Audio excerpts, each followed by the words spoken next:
Hello everyone, today I am going to be making a Cthulhu mask. There will, as usual, be links below to pattern photos on Facebook if you want to make your own, or if you just want to pick some up from the Etsy shop, you can do that as well. And yeah, today's video is going to be Cthulhu. How I got to this was I got in a request to do the creature from the Black Lagoon, and originally I was going to do that and still plan on it, but I started thinking about other things from the deep, such as Cthulhu and Dagon. And yeah, I know about the pronunciation. Let's get this out of the way right now. I know it's supposed to be like a guttural coughing, and it's not supposed to be uttered by human lips and all that. But for the sake of consistency, I'm just going to say Cthulhu throughout the video, because that is kind of the most common thing. And without me rambling anymore, let's go ahead and jump right into the video. Okay, so first things first, you want to cut out the top parts of the dome, which is the top number 1, 2, 3, and 4. And I marked mine that these are the left, and then I flipped my patterns over and did it for the right. If you purchase and download the patterns, these patterns are in 2 pieces, so you have to tape them together. Or if you don't have large sheets of foam, you can just leave them like that if you want, and glue them together like that. It's up to you, of course. First thing after you cut them out is to take some kind of contact cement. I use DAP Weldwood, but you can also use Barge. It's just about double the cost. It does work twice as good though, so you're getting what you pay for. Those 2 brands I can recommend. Everything else, not so much. And you're going to want to take contact cement and apply it to the V-cuts here and here and here and here and here and here and here and here and here and so on and so forth. I've already done this. Once you brush on the contact cement to each side that you're going to stick together, you let it sit for 15 minutes. I've already done this, so I'm going to go ahead and start to put them together.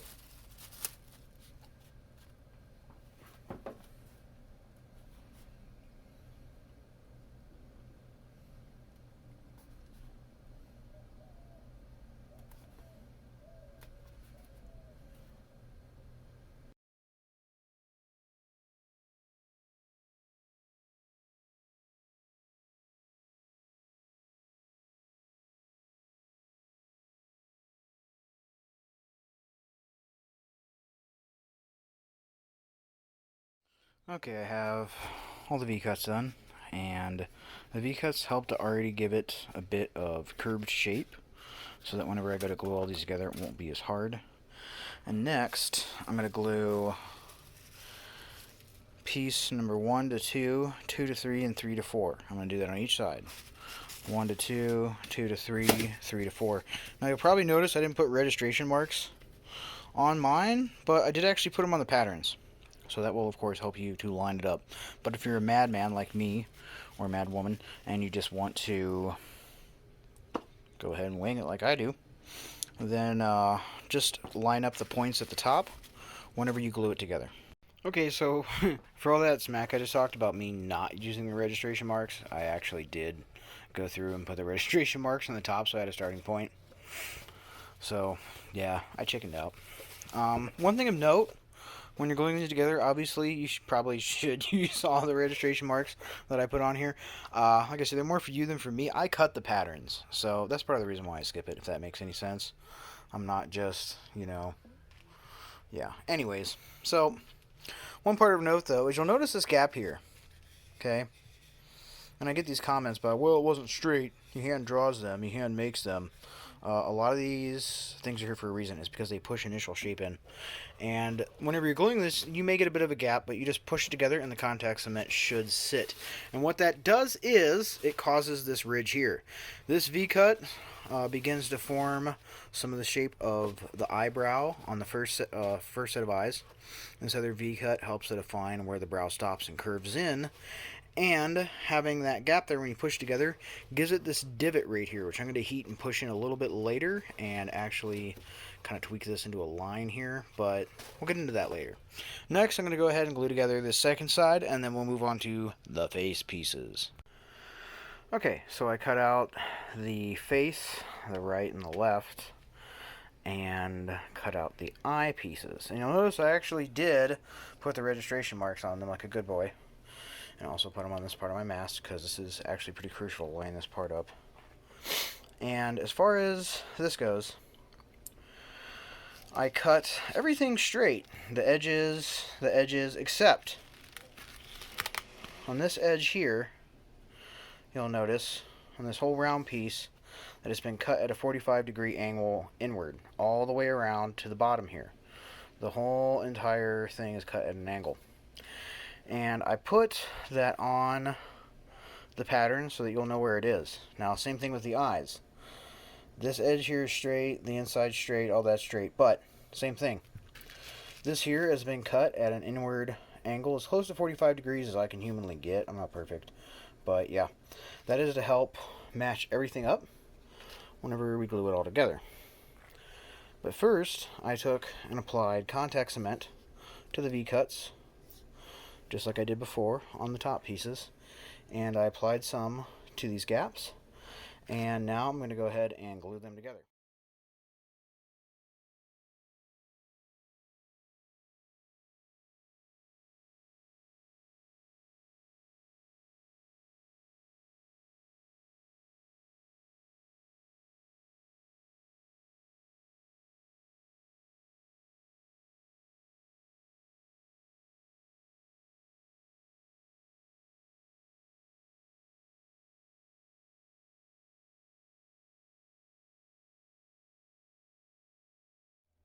Okay, so one other quick thing to note, now that I've glued them together, is that this is supposed to scallop in, and this will bump out a little bit here, and if it doesn't, and it's in like that, you can just push it from behind and bump it out.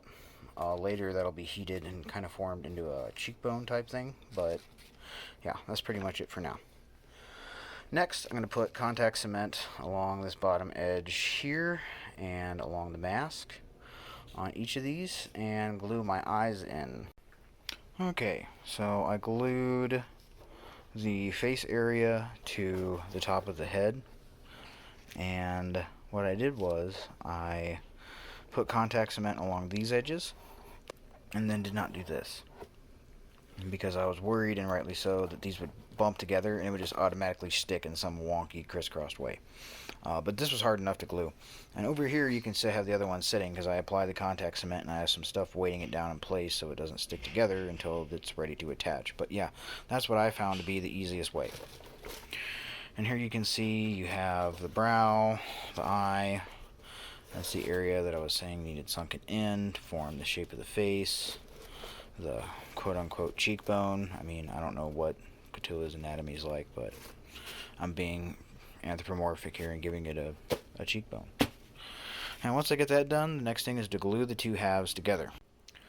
Okay, so I have glued the two halves together, and I've already started to heat it a bit and do some heat shaping.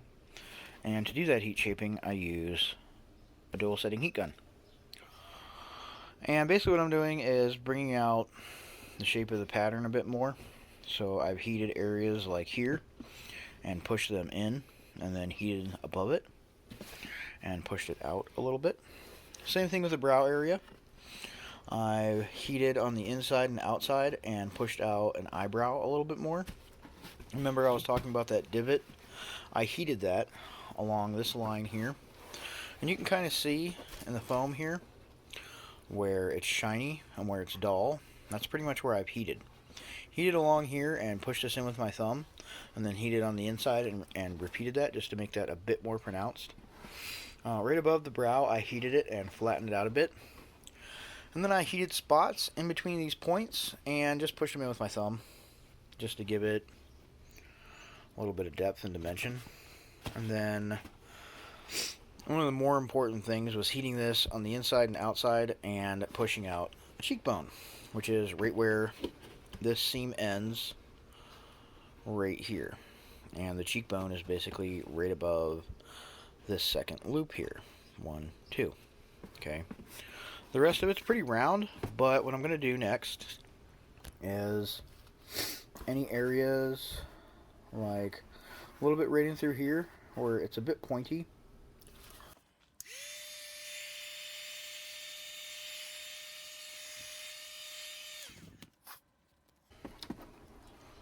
Yeah, so just heating that helps to round it out. I didn't even do anything to this. The pattern naturally wants to pull into that shape. So in areas like that, I don't even have to do much shaping with my hands. I basically just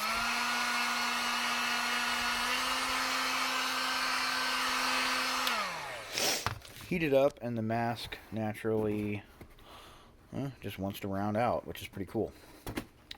So the final thing I need to do as far as face shaping, I started to do a little bit, was I heated on the inside and pushed in the eyes, but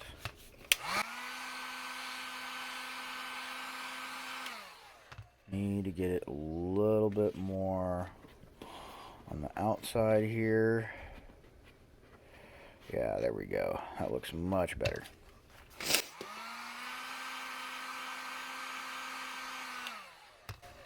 Anything to help give it some more dimension and make it not look so much like just a bunch of craft stuff that I got from Hobby Lobby. Okay, now that I'm done with the heat forming, I'm going to go ahead and use my dremel rotary tool to sand out the seams and make sure everything is even as I can possibly get it.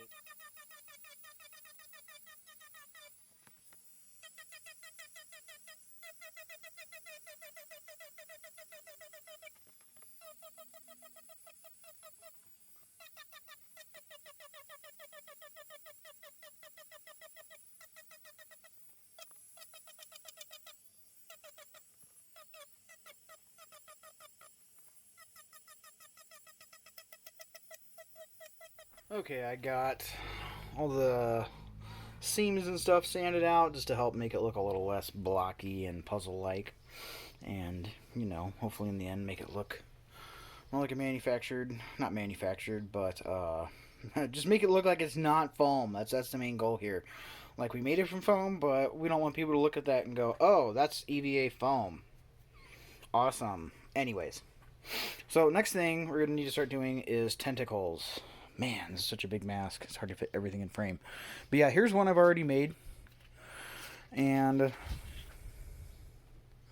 this is going to be the ones that's going to go right there in the front.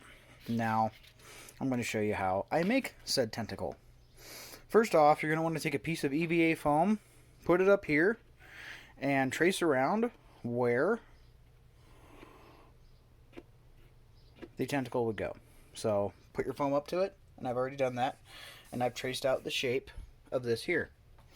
Now we're going to be heating and curving this. So you're not going to follow this shape exactly. This shape is basically a starting point. You're going to want to increase it by about 5 millimeters or 1/4 inch all the way around. Okay. Now from here, I'm going to just draw a line. And the first line is going to be the basic guideline, if that makes sense. Okay. Now I'll go back to my other line.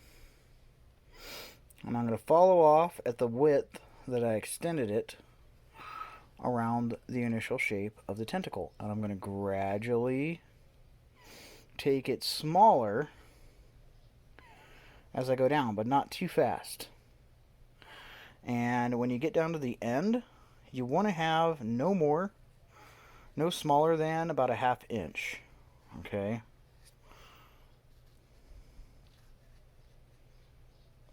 Like that. That is about, actually a little bit more than a 1/2 inch, because this square here is 1 inch, so maybe about 3/4 of an inch, but not too skinny, because we're going to need to heat this and curve it. And once I cut this out and start to heat it and curve it, I don't just squeeze it this way to curve it.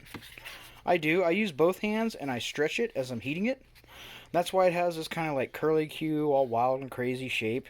And the truth is, you can do this any way you want. And if you're worried about the underside showing, there actually is something I'm going to do to the exposed areas of the ones that have the underside showing like this. And I'm going to make tentacles, not tentacles, but little suckers on it and cover this up. And I'll show you how to do that next. But for right now, we're just working on the top part of the tentacle, so don't fear. I'm going to go ahead and cut this out and show you on camera how I heat, stretch it, and shape it. Okay, so the first part of this, whenever I'm heating it, that I work on is this top part.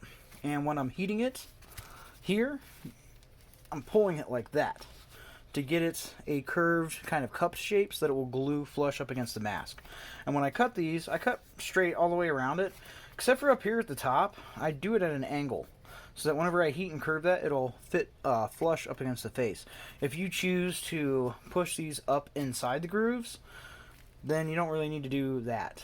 But I don't trust myself with the heating to get these exact enough that it's just going to fit in those grooves. I'm actually going to have it going over them.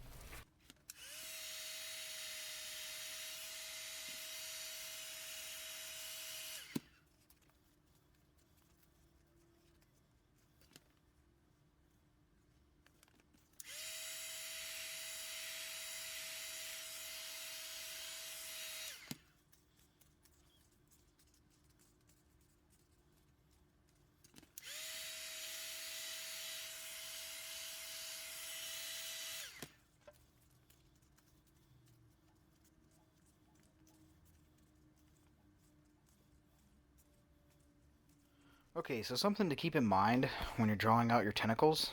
Any curve you draw into it, whenever you start folding it like this, is going to make that curve more extreme. As you can see here, this is much more extreme than what I drew out. What I drew out was not quite that crazy. And the whole squeezing it while stretching it, that produced this curly Q. I didn't really intentionally try to mold that into it. These just kind of have a life of their own, and they're kind of just doing whatever they want as I heat them and shape them. Seriously, that's it. It's not like some artistic idea I have in my head that I want it to look like this. Aside from me drawing it out, whenever I heat it and shape it, I'm not intentionally putting any crazy shape into it. This is just happening as I'm shaping it. And like I say, the more extreme curves that you put into it, the more this way and that way, and the more that it twists and turns out. So yeah. Now, if you're not artistic and you're having trouble drawing these out, just hit me up and provide me with an email, and I will send you some templates for tentacles. But the idea of this is to encourage you to do your own, so it's custom and the way you like it and want it. And of course, you can make yours wider, thinner, however you wish, but yeah, this is how I'm doing mine. Okay, so before I start gluing on tentacles or anything, I took some of my scrap pieces of foam that I had from making tentacles and cutting out the patterns, and started gluing them in just to reinforce the mask. The 5mm foam is a bit floppy, but like this, it's actually pretty sturdy and doesn't move really very much. Has a little bit of flex, so you know it can move a bit, but not too much. And I may need to reinforce it a little bit more later. I don't know. Depends on how heavy it is from the tentacles and everything. We'll see. But the other thing I'm doing here is I took a piece of EVA foam mat. It's about a 1/2 inch thick. If you don't have any of this, you could always use just a couple pieces of 5. And I cut it. I just guessed the general shape and cut it. And it was a bit big and a little not the right shape, so I just gradually trimmed it down. Now, if you don't want to worry about wasting foam, or you just don't feel confident in just doing that like this, you can always use something like cardboard that you're not going to care if you waste or throw away. But as far as the foam goes, I just eyeballed it, and I'm putting it in high enough that it's not going to be actually touching my head. There's going to be some padding between this and my head still, probably at least about 1 inch. And that's so I can put a battery pack or anything if I want to put lights in it. I haven't 100% sure what I'm going to do with it yet, but I'm going to go ahead and glue this into place with some super glue. Alright, now I have this sitting on my little hat maker's mannequin head here because I took and patted the inside of it so that it would sit there. I first put in that piece with super glue and then put a little hot glue on either end to hold that in, and a little bit on each side as well. Then I just glued in blocks of foam until it fit my head securely where I wanted it, so that I could see out of the eye holes with no problem. And also so that, you know, it's not flopping around on my head. But the other main purpose of this, obviously, you're fitting a human head into a very non-human shape, but I have airflow. There's a lot of space all around my head where air can pass by, which will hopefully help, because with a full costume, this would be really, really hot. Okay, so I have some 2mm EVA foam here, and what I'm doing is taking my tentacle, and at the point where I feel like you can see this hollow underside of it, I am tracing around it with a sharpie onto the 2mm foam. I then cut that out and use contact cement to attach it to it. And once that's done, I start gluing on all these little circles that are going to be the bases for the suckers that you can see for the exposed area here. And I didn't actually cut all those circles. I lucked out and found this at Hobby Lobby. It's Playside Creations Classroom Pack, Assorted Foam Shapes, 6-ounce bag. It was $8, but it was already on sale for 50% off. And inside of here is all kinds of shapes, including circles. And that's what I did. Now, you'll notice that they do gradually get a little bit smaller. That's because I heated some to get them to shrink for the in-between size. And then for the really small ones, I just cut them smaller with scissors. Wow, yeah, so this is really hard to get completely into frame. But yeah, there are the first 8 tentacles glued on. And I say first 8 because I'm not just doing one row. I'm going to do at least another secondary row of either 6 or 8 glued in behind that. Okay, so I have attached a multitude of tentacles, as you can see, of just whatever I had lying around, which is why some of them are black. But try not to use black foam, but I just had enough scrap pieces that were just the right size, so I ended up having to do that. And I also took some tulip slick paint in black. Doesn't matter what color really, since I'm going to paint over it all, but I just happen to have black. And I used that to put little suckers on all the EVA foam pieces that I glued on. Okay, so the next step of decorating, you can see I've already gotten pretty far with, and I'll go over that real quick. I used tulip slick paint, that is the black that you see on here, and I like it because it doesn't absorb into the foam too much, but when it dries it doesn't stand out as much as puffy paint. Excuse me. And the white is puffy 3D paint. Now I will say this about it. The first round with this literally gets absorbed into the foam.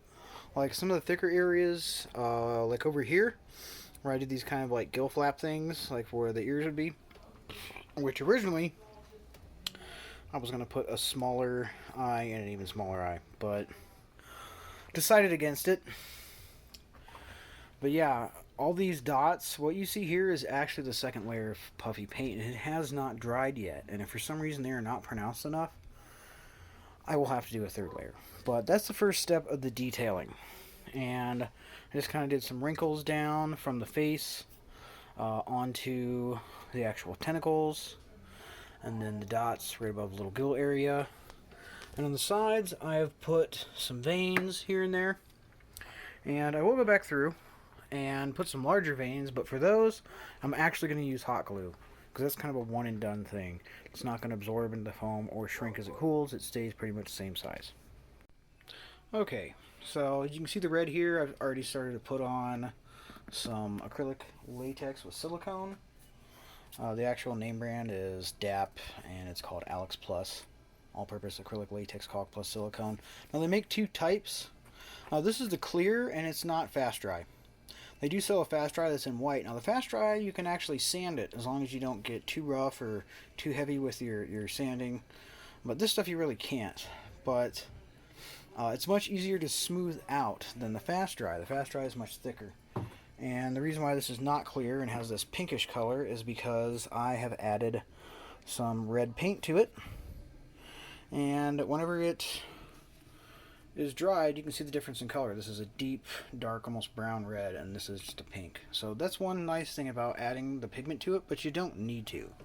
And what I do with this is I just try to get a bead of it on it first. Somewhat thick, I suppose you could say.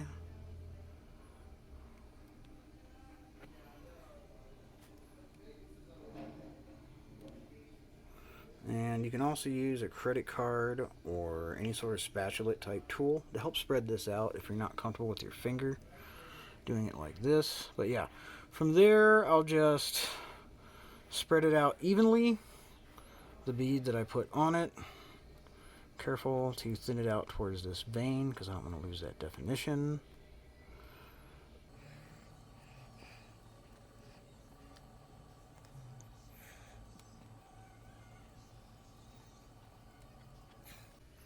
Okay. A little bit of excess on my finger, but this first layer that I put on the center seam is going to need more anyways. So I might as well just backfill that in real quick while I'm at it too. Kill two birds with one stone, so to speak. Not that I would do that, nor that I possess the skill with stone throwing to do that. That's beside the point. Next, I have a container here that just has some regular household water, and I use that to get my finger wet. Now my finger's nice and wet, and I don't have any of the excess silicone on it. I'm going to take it and just smooth this out. Get my finger nice and wet. Smooth that out. And a little more water, and just repeat the process until I am content with it. You can kind of think of it like if you ever did clay in grade school or high school or college, or you're an art student, then you're like, duh, I already know all this. But yeah, kind of like smoothing out a clay project. Okay, so I took this off of my mannequin head just to pull it down in the light here. This is 3 layers, and it's pretty well obscured and or covered up the seam, whereas before it was a pretty definite dent that you could see. And that's pretty much going to finish it up for this part of the mask on the front. Now I'm going to turn around and do the same thing on the back, which is just going to be some veins. And like I said, the larger veins, I'm not going to use puff paint. I'm actually going to use hot glue, just because it'll be a much easier way to get something that large, and it'll dry much quicker than the puff paint. And once I get done putting on details like the veins and stuff with the hot glue and the puff paint, I will take my silicone and seal up the rest of these seams. Okay, and here it is with me doing, I want to say 2 layers on these seams, and this is a 3rd fresh layer up here on this point right here. It's taking a bit more for that, unfortunately, but as you can see, like I said, I wanted thicker, heavier veins in the back, so I did the hot glue. I also use that to help cover up the back seam, which then kind of folds and fades around into some of these smaller veins in the front. And yeah, I think that's pretty much good for that part of the process. But next, I'm going to do some wrinkles on the facial area here, which is why I didn't seal any of these seams before putting this on. And I'm going to do these wrinkles using some toilet paper and Mod Podge.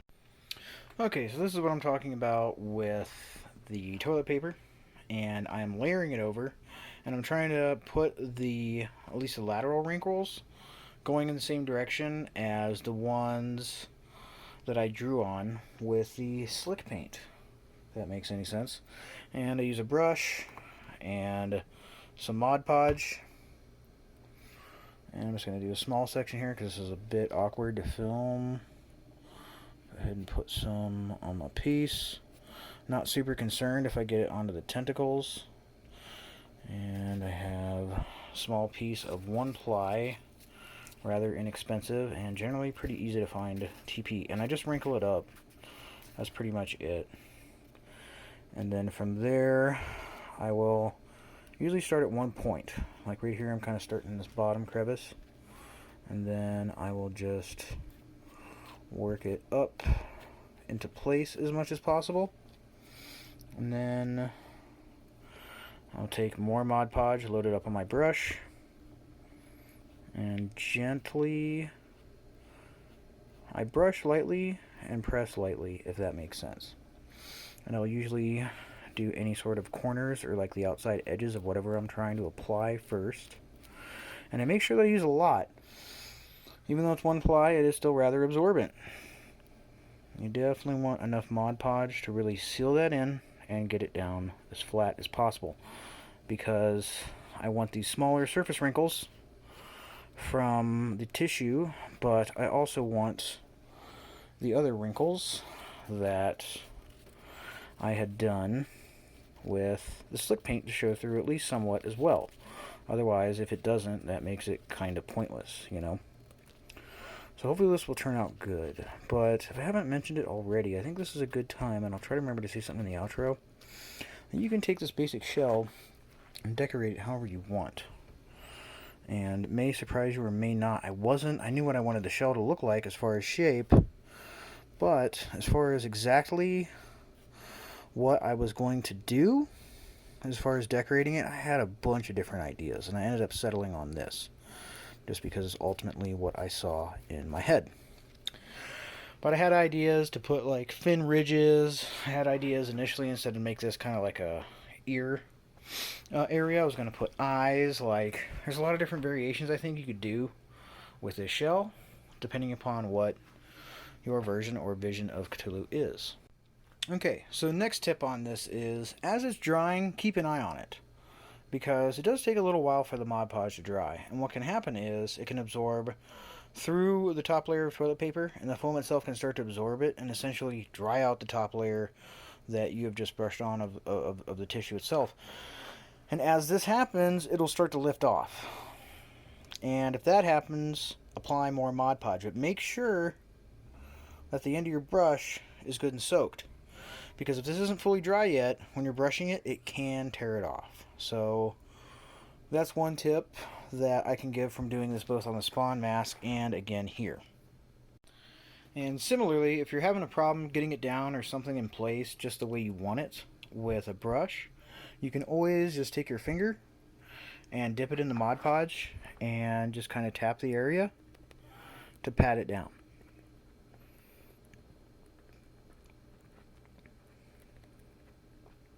Okay, now I'm going to let all of this fully dry before I seal it, and I'm not actually going to use Plastidip, although I had considered that, just because it'd be kind of a once-over, but there's so many nooks and crannies, and so yeah. So what I'm going to do is seal it by hand with the Mod Podge. Also, this will help, I feel, the brush strokes going this direction to blend in with the direction of me sealing these seams. It'll probably take several coats and at least an hour or two of my life. However, the Mod Podge usually dries within a couple hours. I don't have to wait 6 hours or 24 hours like the Plastidip. It'll just be done, and I can move right on to painting. However, like I say, before I actually go as far as sealing the whole thing, I'm going to let this dry completely first, because I don't want to bump it or tearing the tissue off. I want it to set totally in place. Then I'll seal, then we'll start painting. Okay, so this is my third and final coat of Mod Podge, and as you can see, it is pretty thick, but I try to get it as even as possible. And like I said, I do all the brush strokes in this direction.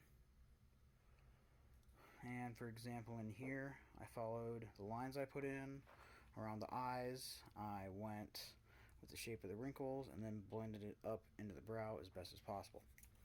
So the easiest way to check my work, because this is just a multicolored mess of nonsense, is to let this dry and then paint it all a primer color, which I'm going to use black.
Okay, and since I did the front, I went ahead and also flipped the mask over and just used something to kind of prop it up and hold it in place. I could spray the back side of the tentacles black. I didn't go through and seal them, and I wasn't like super thorough, but did mainly just want to get the edges and all that stuff done. Okay, now that my primer black has had time to dry, I'm going to use some Tester's Opaque Yellow in my airbrush, and that's going to be to do some essentially pre-highlighting I'm going to overspray all this with green, but in the areas where I'd like it to be a little bit lighter, I'm going to go ahead and spray on a small amount of this yellow.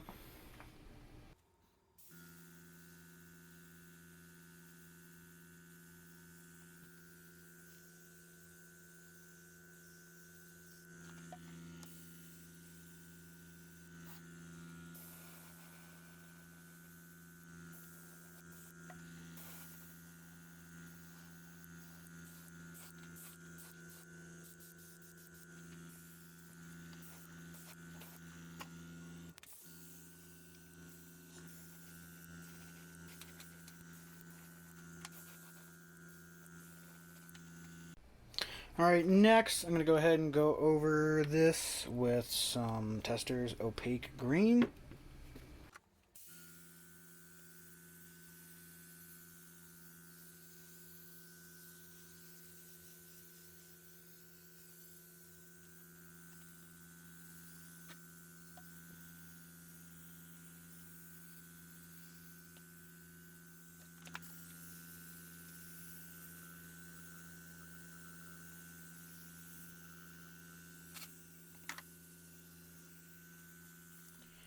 Alright, now that I've got my green on and my yellow, I have some transparent Createx deep red. Now this looks really red on camera and a little less so in real life. This is actually, especially whenever you spray it on anything that's dark, black, comes out pretty brown. But if you're probably thinking, why would you put red over green, especially transparent, it's going to turn brown? Well, actually, kind of, that's the idea. I want it to brown up some areas so I can put a little darkness in without using black. I think it'll give it a little bit more interesting color.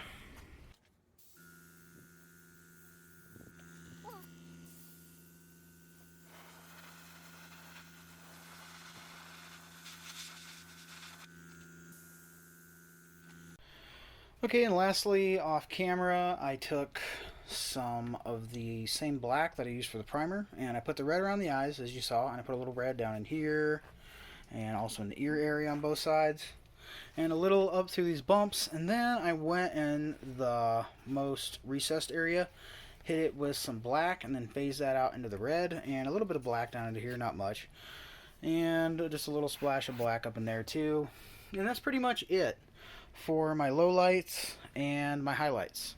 Of course, you don't need an airbrush kit or an airbrush or any of this stuff to do all this. You can achieve similar results by just hand painting it and then getting the highlights and lowlights with dry brushing and acrylic washes. Okay, now that all the paint is dry, I'm going to use some Mod Podge Super High Shine Clear Acrylic Sealer. And the reason why I use this is it is flexible and it makes it look very glossy and slick and wet. I had initially, instead of using this, I had thought about using clear Flex Seal.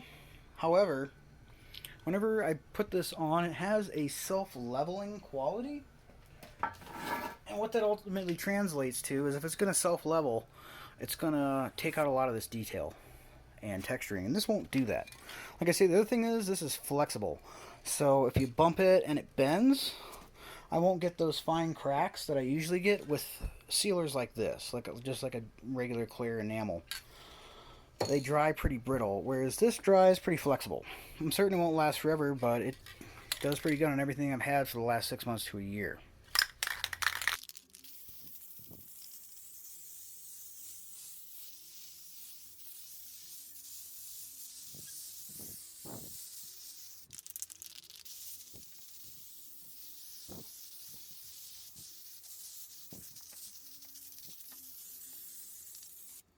Okay, now that this has had plenty of time for the clear coat to dry, I've gone ahead and put in my lenses, and they're completely clear.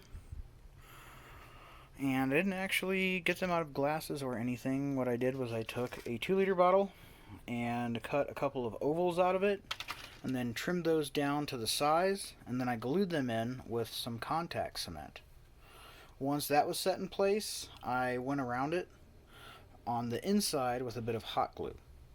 Now that that's done, I'm going to make the remainder of the eyelids and do the final shape of the eyes that you're going to see when the light is shining out of it. And to do that, I'm going to use some puffy paint, black. It's also why I faded this into black here. I really wanted this to not stick out too much, to have the actual puffy paint black stick out too much in contrast with this. Okay, so it's been 24 hours since I put on my second coat of puffy paint. The first one did well enough on the top, but on the bottom I felt like I needed another little bit more. So I did that and let that dry, which helps it blend a little more smoothly from this into the lenses themselves, so it looks a little more natural. And next, I have these LED lights. I got these at Christmas time at the Dollar Tree. If I can find something comparable and hopefully just as inexpensive as this, I will put a link to it in the description. However, you can kind of get any lights, even just some battery-powered flashlights, and put them in here. And if you want it a different color, red or yellow or whatever, you can use a Sharpie to color the front of the light, and it does work pretty good. However, red can be a bit tricky to get the best red color so it doesn't look pink. I usually end up having to get a pretty high-powered light. So if you're going to go with red, my suggestion is to just get some red LEDs. I think it makes it so much easier.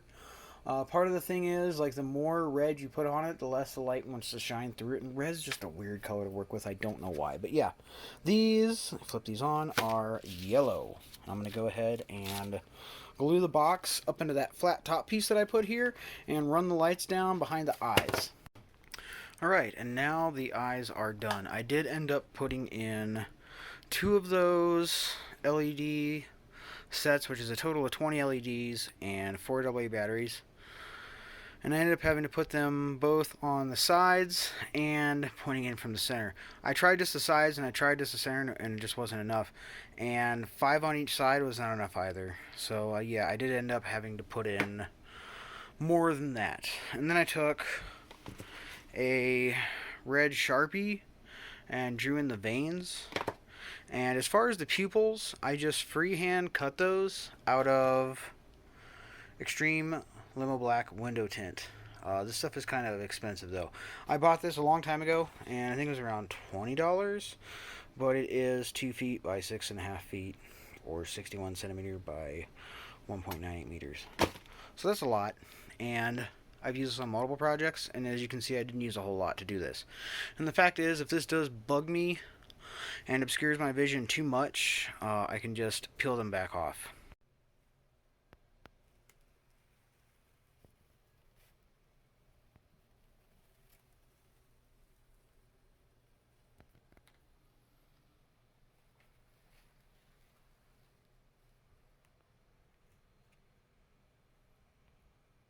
Okay, so as you can see from that last shot, it is quite hard to get this in frame. Normally whenever I do that for a mask, it's not really hard for me to totally show it off, but it's quite the feat this time. And the way the paint job and the clear coat work is, you'll notice it's almost probably looking like it's getting more green as it gets into the light. When the light's not hitting it, it really does look much darker, which sounds kind of dumb and obvious, because yeah, if light's not on something, it's dark. Duh, it's called shadow. But yeah, it's going to be kind of hard for me to just show this off without doing this instead of just putting it on like normal and kind of selfieing it, because this mask is about 3 feet long from the bottom of the tentacles all the way up to the top here. But yeah, back to what I was saying about the dark. If the light is shining directly on this, it will look much more green. It'll just pop more to the clear coat, and the way I layered the paint with the black underneath and the green on top. It's just something I've noticed. Now, if I don't clear coat it, I don't get that effect so much, which is interesting. But yeah. So yeah, that's pretty much it. Hopefully you guys enjoyed this video. So hopefully you enjoyed that video, and hopefully you will be back to view my next video. I really enjoyed making something that was more monster horror movie associated. I like to do stuff like that, which is why I have done so many symbiotes. Not just that it's a comic thing, but it's just kind of my art style to do stuff like that anyways. So hopefully you enjoyed this video and gave you some ideas for your own projects, or just helped you kill some time. So thanks for watching, and have a great day.